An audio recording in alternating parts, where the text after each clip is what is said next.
We're going to do this video on the front porch this morning because it's raining a little bit. So I just wanted to explain the background noise. I think you can hear my voice well enough though. So, this is going to be a quick video about hiking during hunting season.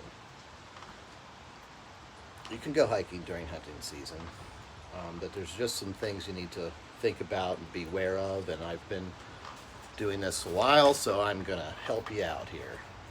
The most obvious thing is wearing blaze orange. So I've got my blaze orange hat on, I've got a blaze orange hoodie, but you know, the more bright colors, the better. Actually, when I choose my gear, I pick a visible color because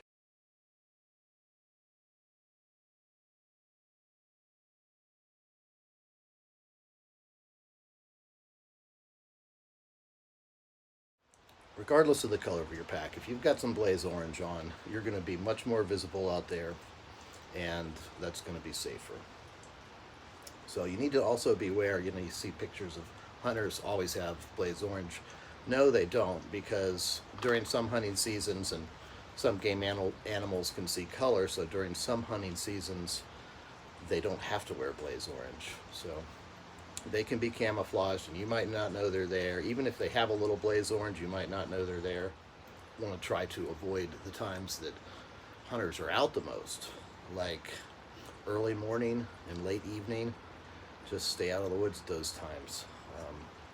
Hunters usually are not actively hunting during the middle of the day. I mean, obviously there's exceptions, and you need to always beware, but those times that the most shooting is happening is in the early morning and the late evening. Another thing you can do is hike in areas where hunting is not permitted. National parks are a good choice. State parks are a good choice.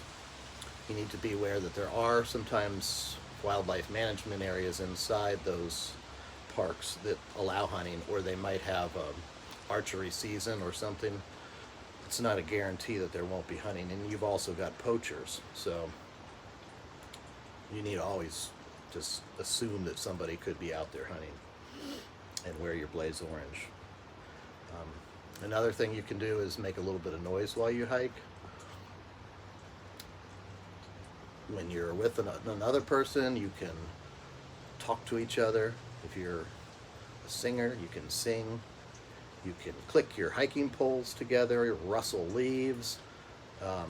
It doesn't take much for somebody sitting in the woods to be made aware of your presence. Any kind of small noises every quarter mile or so, they're probably going to notice, because they're out there sitting in the quiet, and they notice. If they know you're coming, you're safe. So let's talk about pets. I just don't take my dogs. I just heard a shot just now. Anyway, I don't take my dogs out during hunting season. You can, if you keep your dog on a leash. I would suggest maybe having a blaze orange bandana or some kind of blaze orange for your dog.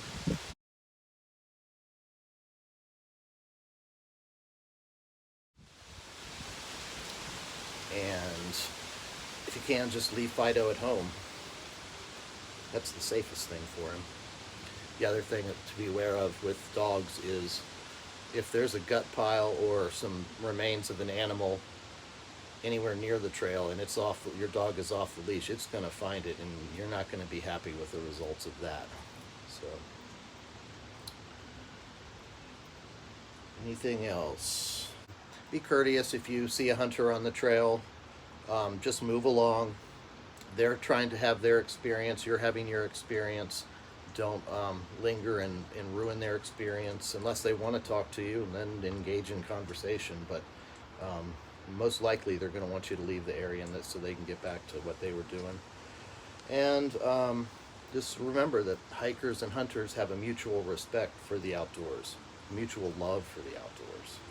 So we have a lot in common, and we need to embrace that diversity and share the public lands. So be safe out there. Don't be afraid to go, but just be prepared. Bye now.